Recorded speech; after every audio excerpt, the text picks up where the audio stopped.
O'tgan videodan xabaringiz bo'lgandek, men universitet ta'limini Vengriyada boshladim. Bu yerga kelganimga 2 haftadan oshdi va men bu davlat haqidagi ilk taassurotlarimni sizlar bilan bo'lishish uchun mana shu videoni ishladim.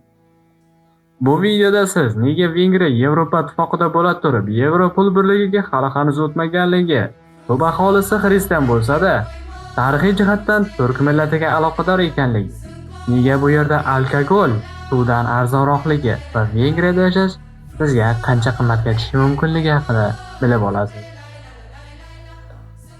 Sizlarga qiziq bo'layotgan bo'lsa, oxirigacha ko'ring va men boshlayman. Vengriya davlati markaziy Yevropada joylashgan bo'lib, Schengen zonasining bir qismi hisoblanadi. Schengen zonasi Yevropadagi 29 ta davlatni o'z ichiga oladi. Davlat poytaxti Budapesht. Bu shahar Sharqning Pariji deb ham nom taratgan. Budapesht mavzusini hali u yerga borganimda alohida video qilib chiqarmoqchiman va hozircha faqat Debrecen tomonlardan gapiraman. Mamlakat aholisi qariyb 1 million atrofida va mamlakat pul birligi forint. Butun boshli Yevropaning bir qismi bo'lishiga qaramasdan, Vengriya hali hanuz o'z pul birligini ishlatadi. Bunga sabab qilib esa davlat amaldorlari mamlakat ichida pul ustidan bo'ladigan nazoratni yo'qotishi mumkinligini aytdi. Bu holat davlat iqtisodiyotiga salbiy ta'sir ko'rsatib, 2009-yillardagi Gretsiya inqiroziga o'xshash holatni keltirib chiqarishi mumkin deb aytdi.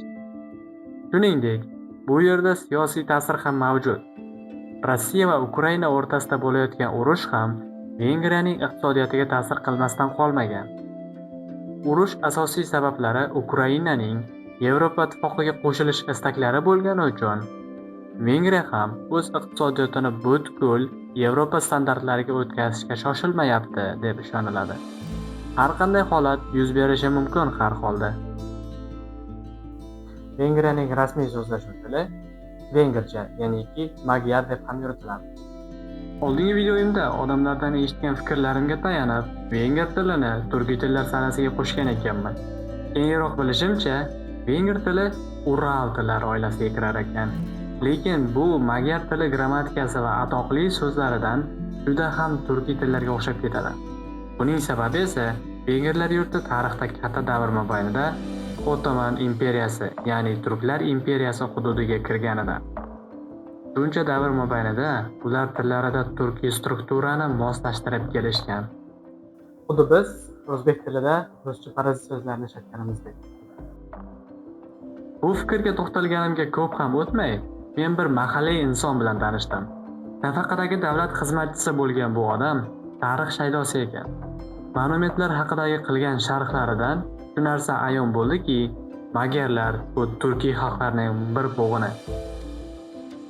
Ba'zi joylarda 4-6 asrlardagi hunlarning buyuk ko'chishidan keyin bu millatga asos solinganda esa, bu odamning talqiniga ko'ra, magyarlar 8-9 asrlarda O'g'uz turklaridan ajralib chiqqan xalq ekan.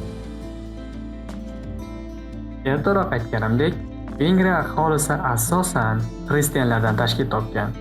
Shaharlarda ko'plab cherkovlarni uchratish mumkin. Debrecenda shaharning qoq markazida ham cherkov joylashgan.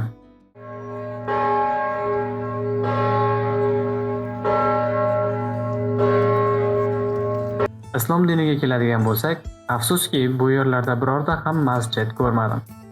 Xaritadan izlab ko'rganimda bir necha yirik binolar namozxona deb belgilanganini ko'rishingiz mumkin. Lekin hech qanday bino to'laqonli masjid sifatida faoliyat yuritmaydi. Vengriyada yashash unchalik ham qimmat emas aslida. Oddiy haftalik yeb-ichar mahsulotlari biz 3 kishi uchun atiga 350 ming so'mga tushadi. Gazli ichimliklar esa o'zimizdagi narxlardan 5-10 ming so'mgacha farq qilishi mumkin. Hozir 269 ga ham pivo bor. Soda narxi adashmasam 350 atrofda. Hozir sizlar bilan 269 ga pivo ko'rdik. Shahar ichida siz taksi, tramvay, avtobus va metro xizmatlarini ishlatishingiz mumkin. Bu yerning jamoat transportlarini O'zbekistonnikidan farqli tomoni shundaki, siz sezilarli past narxga 1 oylik obuna sotib olsangiz, siz har qanday jamoat transportidan bir oy bepul foydalanishingiz mumkin. Misol uchun, Hungary Pass bir oylik obunasi Budapesht bo'ylab barcha jamoat transporti va shaharlararo poyezdlar qatnovi uchun 130 ming so'm evaziga oylik obunani taqdim etadi.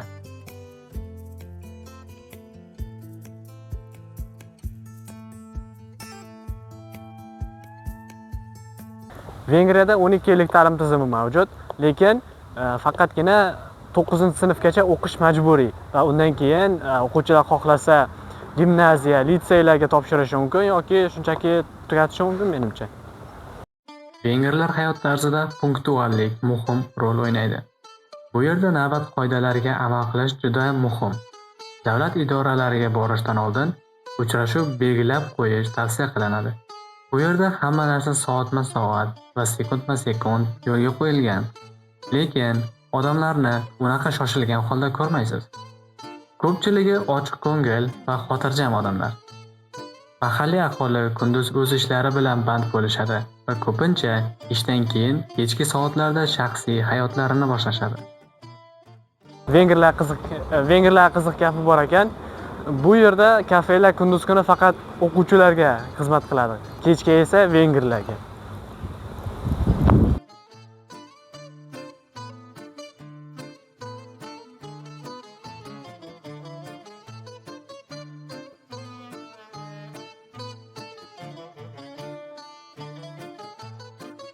Why do you think is the reason that alcohol is so cheap here? Oh, interesting question. Probably like cultural reasons. I think yes, that's main. Cultural. Yeah, cultural reasons. You think that alcohol is part of their culture and they are so into drinking?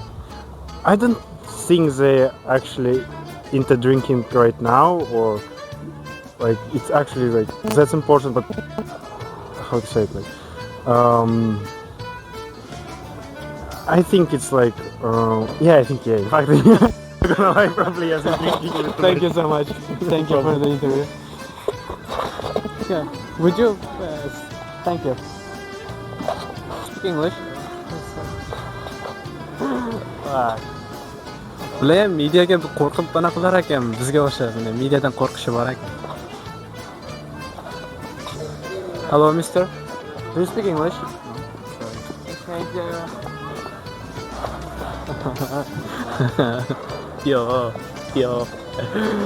Yo'q, nimaga? Biroq odam gapga tutish qiyin bo'lyapti. Can I get a quick interview from No, locals? sorry. Hello, ma'am. Do you speak English? No. Hello, ma'am. Do you speak English? Sorry. Shunaqa bez bo'lishim kerakmi? Yomon qiyin bo'lyapti. Nima deb o'ylaysiz, balki bular odamlar uncha gapirgisi emas yoki faqat mana shu chapa o'tsadamikan, Odamlar gapirgisi kelmayapti mediaga, seriously. Locallar. Nimaga? Rivojlangan davrda yashayapsizlar, sizlar Yevropada. Qanday sizga mediaga qo'rquv o'chmagan hali ham? Like I was shooting some video for internationals about Hungary, so I had a little questions. I'm on a vacation here. A vacation? Yeah. It might be even more interesting. Like your thoughts about Hungary, maybe. You have to. If you do this, you have to be super nice, not a douche. No. Wait, No any requirements. No any. Everybody's gonna Do I look like supermodel?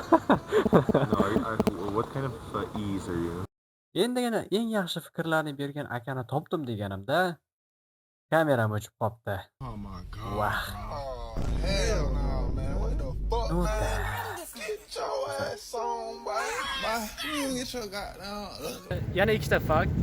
Debresenda yashillikka juda yaxshi e'tibor berishadi. Hamma yoqda daraxt, gul, butalarni ko'rish mumkin.